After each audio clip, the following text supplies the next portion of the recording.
Athi ke isikhathi esikuso abaningi bethu sithintekile kancane o timing siphazamiswa injabulo yalesi sikhathi. Amen.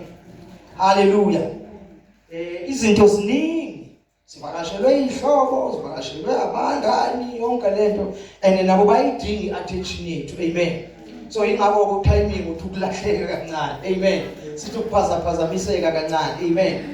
Kodwa ke ngobele kwaNkulunkulu ngoba sikwazile ukuthi saphusha saforce ukuthi thina siyaya senkonzweni siyokhonza. Amen. Kusho ukuthi timing sivumanga ukuthi wenze njani ugudluke. Amen. Phela noma ukugudlula sezwe ukuthi hayikhona siyobuyisela. Amen. Hallelujah. Ngifuna ukufunda njalo ngeBhayibheli lesingisi bese siyakhuluma. Amen. Ngoba phela amaBhayibheli uma siwafunda awazwakali ngendlela efanayo. Khona abangezwa kahle elesizulu bezwe kahle elesingisi, khona abangezwa kahle elesingisi bezwe kahle elesizulu. Amen. Futhi kuyenzeka ukuthi kungabi ukuzwa kwabantu kodwa kube ukuthi nje vele elithiza lizwakala kodwa kuzwakala elithiza. Amen. Kube ukuthi elesizulu lizwakala kodwa kuzwakala elesingisi.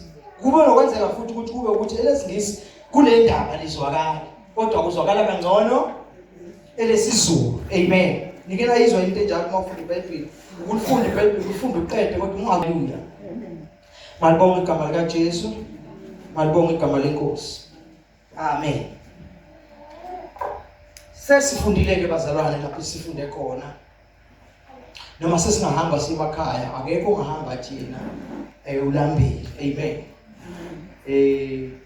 Ngoba phela izwi kaNkulunkulu lukuhle. iBhayibheli lithi mawufunda umuntu akaphili ngesinkwa sodwa kodwa uphila nangamazwi onke kuye emlonyeni kabani kaNkulunkulu. Amen.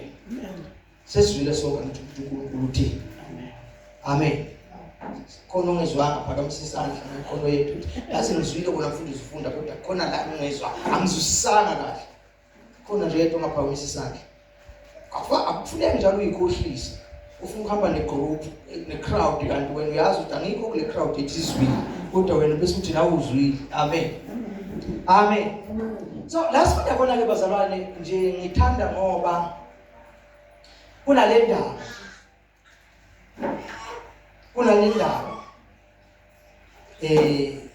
ngathi kunale ndaba ngibona nathi mangithi nathi ngisho ngebandla. Amen. Ngisho ngamakhoba. Hallelujah. Mangithi ngathi ngisho ngathi bazalwane kunale ndaba ngathi ekufuneka ukuthi iqondakala, okufuneka ukuthi iunderstanding. Amen bazalwane. Hallelujah. Okufanele ukuthi iqondwe yithi ngoba ingathi. Amen. Ukuthi ithini le ndaba bazalwane uNkulunkulu asisize. Amen. Because sikhona semasontweni bakithi, sikhona sebandleni kaNkulunkulu. Kodwa uyabona mawubheka ukukusisa, ulalela kahle, ulandela kahle, uyabona ukuthi esikwenzayo endlini kaNkulunkulu okuningi kutshengisa ukuthi we don't have the clear understanding about the church. Amen. Githi kukhona lento yokuthi siyakhonza kumnandi. Amen. Kukhona lento yokuthi siyakhonza ngalendlela yokuthi siyokhonza kuyoze kufike ukufa, basale nabanye bakhonze, baphinde nokufika ukufa. Engathi sikhonza njengabantu abangazi ukuthi sikhonza kodwa sinobizo njengebandla. Kunala sibizele khona. Kunalo uNkulunkulu asibizele khona. uNkulunkulu alubhekile ukuthi kufanele kwenzeke ngaphezulu kwazo zonke izinto thina esizenzayo. Amen bazalwane. Malibonga igama likaJesu. Hallelujah. Hallelujah. Lalani bazalwane ngifuna ukuemphasize, ngifuna ukugcizelela indaba yokuthi uNkulunkulu wahlosa. It was his plan uNkulunkulu ukuthi ngelinye ilanga uzokwenza ukuthi emhlabeni kube khona ibandla. Amen. Hallelujah. kuzokwenza ukuthi kube khona ibandla, ngoba ibandla uNkulunkulu ebeke konke ebandleni, ebeke konke amandla, ebeke konke ukuhlakanipha, ebeke yonke into izotholakala ngenxa yebandla. Amen bazalwane. Haleluya. Haleluya. Haleluya. Bathi ke thina silibelela kutheni nje sijabuliswa ukuthi siyakhonza. Kodwa asinandaba ukuthi kahle hle ngempela siyaya yini la uNkulunkulu asilinde khona. Siyaya yini la sometimes isikhathi sikhonza indaba ibe ngathi kakhulu. Ngathi sikhonzela nje just impumelelo la uNkulunkulu nalokhonzela impumelelo. Cha uNkulunkulu ibandla waliqa. Yebo uNkulunkulu uyafisa sonke siphumelele. Kodwa kunokungaphezulu kokuphumelela. Amen bazalwane. Amen. Haleluya. Kunokungaphezulu kokuphumelela. Kahle hle bazalwane ebandleni ube kuthiwa siya-understand siyaliqonda ibandla. Ngabe makufika kule ndaba yokuthi sisebandleni sisesikhathini sokufunda siyafundiswa manje, ngabe sizama ngayo yonke indlela ukuphelisa kwasani engahle isiphazamise, ukuphelisa kwasani engesenza ukuthi singakwazi ukuthi sibambe izinto uNkulunkulu afuna ukuthi sizibambe. Ngoba ayikho into emhlabeni eligugu, ayikho into emiswe uNkulunkulu emhlabeni eyithemba likaNkulunkulu, eyithemba lomhlaba, eyithemba lempilo zabantu, eyithemba nazo zonke izimo ezisifikela abantu, kodwa ibandla liyithemba. Haleluya.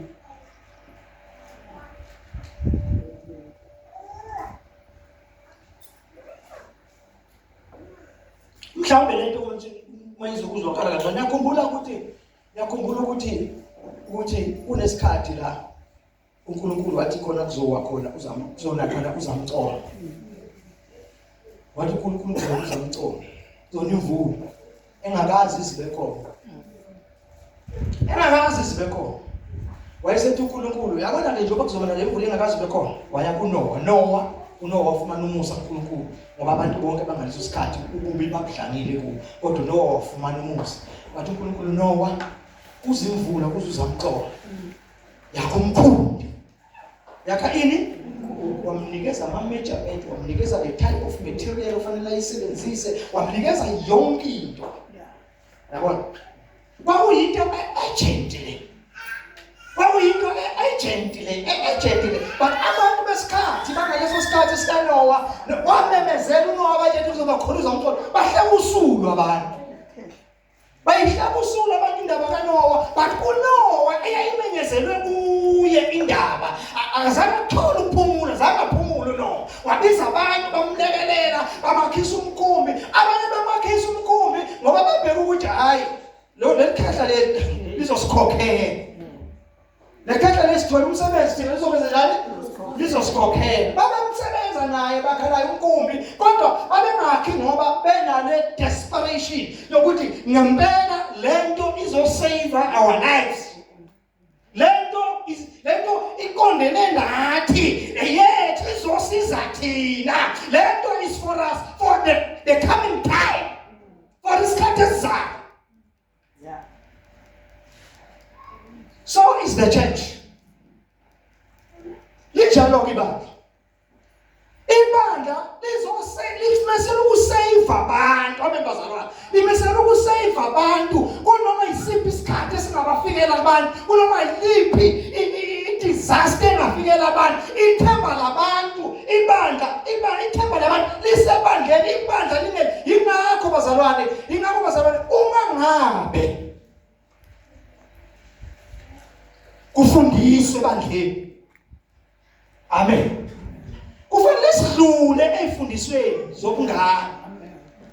Njengoba iBhayibheli lishilo last week, angithi niyakhumbula?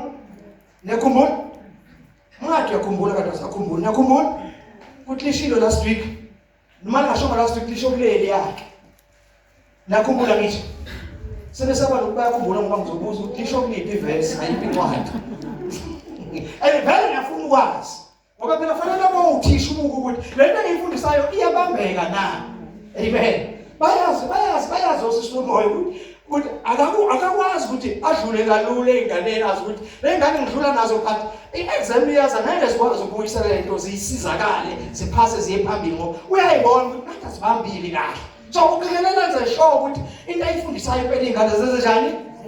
uthisha akadluli esibalweni ingane ingakasimastari. Ngomsebenzi wakho ukuthi akadluli ingane ibe njani isisizakele. Amen. Hallelujah. Hallelujah. Esifunda ke incwadi yamaHebheru chapter 6. Ngiyakhumbula ngithi asivuleni basinyana. Izosimoshela isikhathi yabona kodwa sigcina singafikanga la siyakhoda kubalulekile usivula. MaHebheru chapter 6 asithi nje phela masinyane avela afunda umuntu masinyane. Angizukuvula mina ukwazi ukuthetha isikhathi ngizama ukonga isikhathi.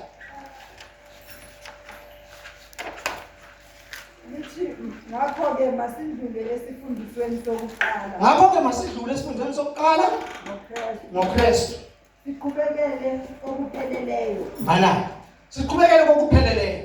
Mana nje mama sokuyiqhubeka kodwa ubambe ngomuno la. Masidlule esifundisweni sani sokuqala ngoKristu.